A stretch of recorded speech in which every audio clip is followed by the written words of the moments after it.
जहां सहज रूप से पानी, ऊर्जा और इंसान है, वहां तांबे का महत्व आज भी है।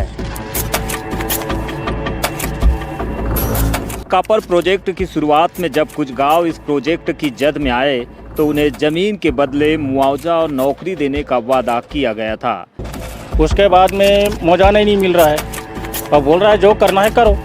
बदलते समय के साथ कॉपर उत्पादन के लिए प्राइवेट कंपनियों का दबदबा यहां पर बढ़ता चला गया। लेकिन इनका बहुत बड़ा शोषण पिछले 30 साल से हो रहा है, ये रुकना ही चाहिए। मलाजखंड कॉपर प्रोजेक्ट की वजह से जिन 3 गांवों को सबसे ज़्यादा नुकसान उठाना पड़ा है, कुआं पानी भी देखबे तो कुआं पानी बिल्कुल हरा कंच हो गई। यहाँ से निकलने वाला पानी, यहाँ से निकलने वाली डस्ट गांव तक पहुँचती है और इसकी वजह से यहाँ की खेती पूरी तरह से बर्बाद हो चुकी है। और ज़्यादा हम लोग लड़ाई कर रहे हैं तो हमारे ऊपर एफआईआर दर्ज करके डंडा चार्जिंग करवा देते। तांबा इंसानी जिंदगी में बेशक आज के जितना क्रांतिकारी न रहा हो, लेकिन प्राचीन काल से ही जहाँ इंसान हवा, पानी, ऊर्जा सहज रूप में है, वहाँ तांबे का महत्व आज भी बना हुआ है। तांबा विद्युत की उत्कृष्ट सुचालकता में है, तांबा पूजा के पात्र में है, तांबा घरों और महलों की सजावट में है, तांबा औद्योगिक इकाइयों के निर्माण में है और तांबा प्राचीन काल से लेकर अब तक के विकास में भी समाहित है। आज हम ताम्रनगरी मलाजखंड में हैं और मलाजखंड एशिया की सबसे बड़ी ओपन कास्ट तांबा खदान और अब अंडर कास्ट तांबा खदान के लिए पूरे देश में विख्यात है। हिंदुस्तान कॉपर लिमिटेड के द्वारा बड़ी मात्रा में हर साल तांबे का खनन कर उसे कंसंट्रेट किया जाता है और फिर इसे स्मेल्टिंग और रिफाइनिंग के लिए बाहर भेजा जाता है। इस तरह भारत सरकार के द्वारा हर साल तांबे के खनन के जरिए मलाजखंड कॉपर प्रोजेक्ट के माध्यम से लाखों करोड़ों का प्रॉफिट कमाया जा रहा है। लेकिन बदले में मलाजखंड को क्या मिला? आइए नज़र डालते हैं बीजीटी मीडिया की खास report inside story of copper city Malajkhand.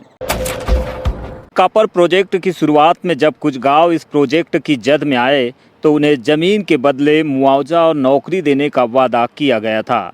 जरूर उस समय कुछ लोगों को नौकरी भी दी गई, लेकिन बदलते समय के साथ कॉपर उत्पादन के लिए प्राइवेट कंपनियों का दबदबा यहां पर बढ़ता चला गया और रेगुलर कर्मचारियों की जगह कैजुअल लेबर्स की संख्या में वृद्धि होती गई। कॉन्ट्रैक्टर लेबर हैं वो लगभग मेरी जानकारी अनुसार 25 से 30 वर्ष हो गए उनको रेगुलर नेचर का काम करते हुए, जो करमसरा और आसपास के ग्रामीण हैं। लेकिन यहाँ का प्रशासन उनको जो कलेक्टर रेट है वो मिनिमम वेज का वो भी नहीं देता है और उनसे ये रेगुलर बड़ी जो रेगुलर कर्मचारी जिनको 1 लाख के आसपास वेतन मिलता है, उनसे भी ये कर्मचारी अच्छा वेतन अच्छा श्रम करते हैं। लेकिन इनका बहुत बड़ा शोषण पिछले 30 साल से हो रहा है, ये रुकना ही चाहिए। जिसके ऊपर इस्टेब्लिश्ड है पूरी कंपनी, वो भी कम से कम अभी 300 के लगभग वो लोग आज भी रोजगार से वंचित हैं और दर इधर उधर भटक रहे हैं आजू बाजू। आज मलाजखंड कॉपर प्रोजेक्ट के विस्तार और उत्पादन में इन्हीं कैजुअल लेबर्स की महत्वपूर्ण भूमिका है।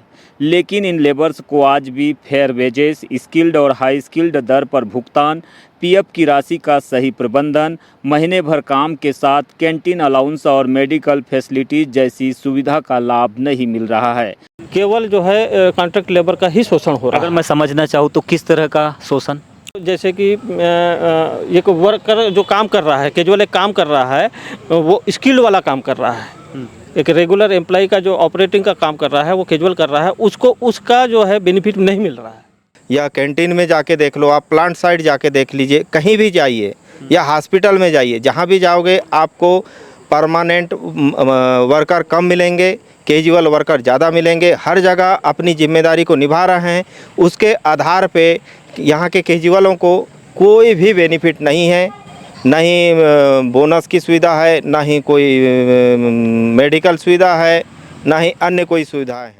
यहाँ तांबे का भंडार निरंतर 45 वर्षों से कार्यशील है और उत्पादन में अग्रणी है। तांबे के प्रचुर भंडारण को देखते हुए साल 2019-20 में भारत सरकार के द्वारा अंडरग्राउंड माइनिंग की शुरुआत की गई। सरकार के तत्कालीन खान मंत्री नरेंद्र सिंह तोमर और पूर्व मुख्यमंत्री शिवराज सिंह चौहान ने शिलान्यास कार्यक्रम के दौरान प्रगति मैदान में अपने संबोधन में कहा था कि परियोजना से 2000 लोगों को प्रत्यक्ष और अप्रत्यक्ष रूप से 2000 लोगों को रोजगार मिलेगा। किंतु दुर्भाग्य है कि हजारों करोड़ विनिवेश होने के बाद भी क्षेत्र के 19 आदिवासी परिवारों को या फिर जिले के 50 लोगों को रोजगार नहीं मिला है। पहले फिर भी 10वीं 12वीं पास लड़का मांगा, लेकिन अब तो 10वीं 12वीं लड़कन को भी नहीं लगाते और 70 लड़का बाहर से लिए हैं, वो भी 2.5 लाख वाले। एमसीपी यानी कि मलाजखंड कॉपर प्रोजेक्ट को लेकर क्या कहते हैं? उनके द्वारा जो कंपनी शुरू होने से पहले दावे और वादे इन लोगों से किए गए थे, इन ग्रामीणों से किए गए थे, उनका हश्र क्या है?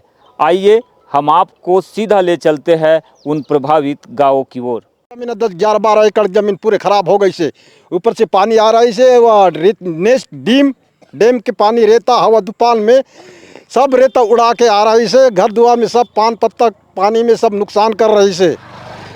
कोई सुनने आता है एससीएल से या सरकार की ओर से आप लोगों की बात? अरे नहीं कर सकता, नहीं आया के देख रही ने, चेक करके जा रही ने, पे कुछ काम नहीं कर रही ने।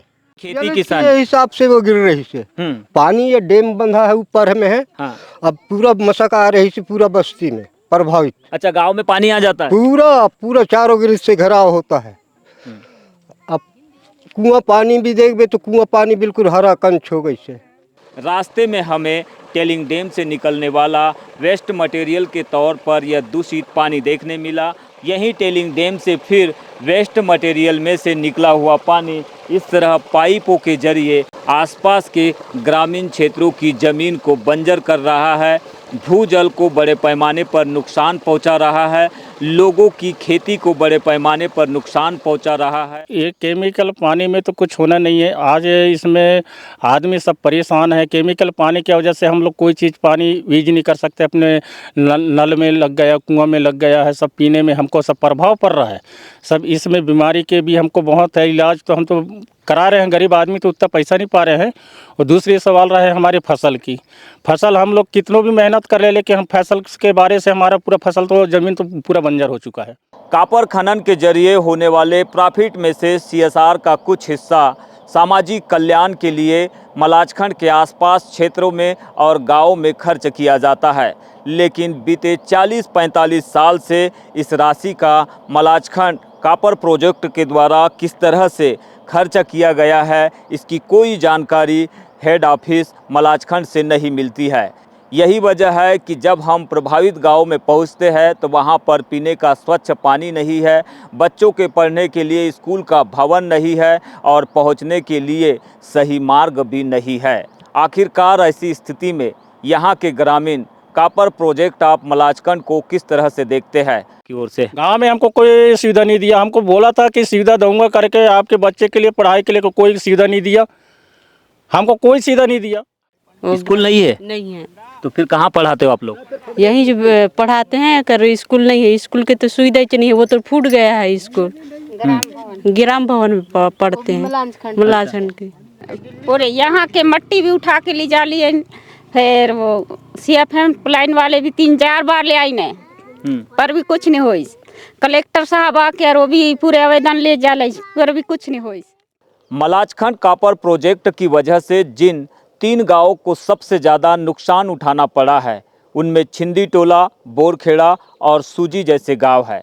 यहाँ पर ज़मीन बंजर हो चुकी है, लोग खेती किसानी नहीं कर पा रहे हैं, यहाँ पर लोगों को स्वच्छ पीने का पानी नहीं मिल रहा है और लोगों की औसतन आयु भी घट गई है। टेलिंग डैम का रेत गर्मी के दिनों में इतना उठता है कि 10 से 12-15 किलोमीटर तक के उड़ता है और ऐसा लगता है जैसे कोहरा गिर रहा है। वैसे जब हेड ऑफिस से एक टीम आई, उस टीम में अनन्या भट्टाचार्य करके एक समाज सेवी आई थी, उससे यहाँ के HR ने मेरे को बात कराया। उन्होंने उनके घरों में जाके उनके बर्तनों को खोल के देखा तो वो जो रेत है उनके बर्तनों में, जानवरों के पीने के पानी में, इनके पीने के पानी में इतना दूषित करने लगा। वो सारा सर्वे करने के बाद मेरे को बताई उसने कि भैया यहाँ तो मुझे कोई बुजुर्ग दिखा ही नहीं, बिल्कुल 50 साल से ऊपर तो कोई आदमी नहीं दिखे इन गांव में, तो कहाँ गए वो? तो हमने बोला इतना एसिड पानी पीते पीते उनके अथड़ियाँ गल गई, लाइफ जहाँ तक खींच सकते हैं वो ज़्यादा से ज़्यादा 50 ईयर तक जाता है, उसके बाद बचते ही नहीं। अदरवाइज आज के तारीख पे सर्वे कर लें और बता दें मेरे को 80 साल का कोई आदमी अगर इन गाँव में मिल जाए तो। देश को आज़ाद हुए 76 बरस पूरे हो चुके हैं और हिंदुस्तान कॉपर लिमिटेड को राष्ट्र के नाम समर्पित हुए 40 से 45 साल बीत गए हैं, लेकिन आज भी HCl के केमिकल युक्त पानी से प्रभावित छिंदी टोला जैसे गांव में ना तो बच्चों को सुविधा युक्त शिक्षा मिल पाई है, ना ही यहाँ के लोगों को स्वच्छ पानी मिल पाया है, ना ही यहाँ के लोगों को बीमार होने पर मेडिकल और हॉस्पिटल जैसी सुविधाओं का लाभ मिल रहा है। ये स्थिति तब है जब सरकार की ओर से ये दावा किया जा रहा है कि विकसित भारत में हर किसी को स्वास्थ्य, शिक्षा और रोजगार जैसी सुविधा से जोड़ा जाएगा, लेकिन यहाँ पर पहुँचने के बाद आलम इनके चेहरों से, इनके गांव की तस्वीरों से, इनकी बंजर भूमि से और यहाँ पर दिखाई दे रहे कुएं के जल स्रोतों से देखने मिल रहा है। ऐसे में आप कल्पना कर सकते हैं और अंदाज़ा लगा सकते हैं 21वीं सदी के भारत में क्या यही डेवलपमेंट की परिभाषा है।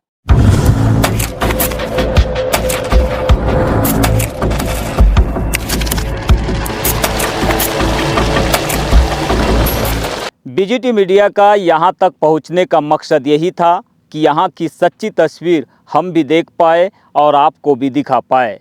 आखिर में सवाल वही है जो मेरे साथ भी जुड़े हैं और आपके भी। आप चाहे तो कमेंट सेक्शन में अपनी राय ज़रूर दीजिएगा। हमारी ये कोशिश पसंद आए तो लाइक कीजिए और सब्सक्राइब कीजिए। मैं यमलेश वंजारी फिर मिलूँगा बालाघाट के किसी शहर या गांव में और किसी मुद्दे के साथ।